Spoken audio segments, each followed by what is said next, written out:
Hello, welcome to another A-Level Physics multi-choice question. If you want to try to answer the question yourself, pause the video now. If you got the answer C, well done. If you didn't and you'd like to hear my explanation, please continue watching. So, superconductors are used to various options. So first of all, what is a superconductor?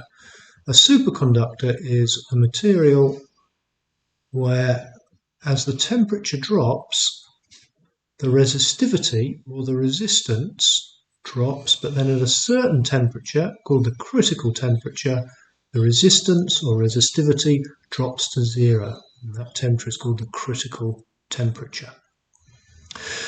So, why would we use a superconductor? Are they used to increase the strength of electric cables? No, they're not particularly strong. If you want to increase the strength of an electric cable, put some steel wire in there, that'll make it stronger.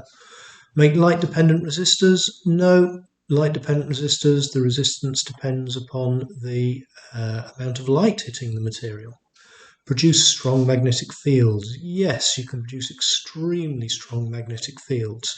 The reason is because you can put as much current through a superconductor as you want, and it won't get any warmer. So you won't lose any electrical energy due to it heating up.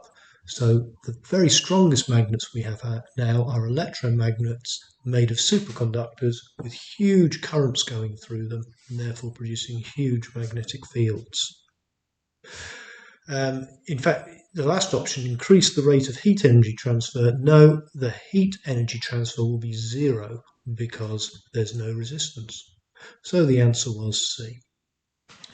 If you enjoyed this video, press the subscribe button, press the like button, and please share. Thank you for watching.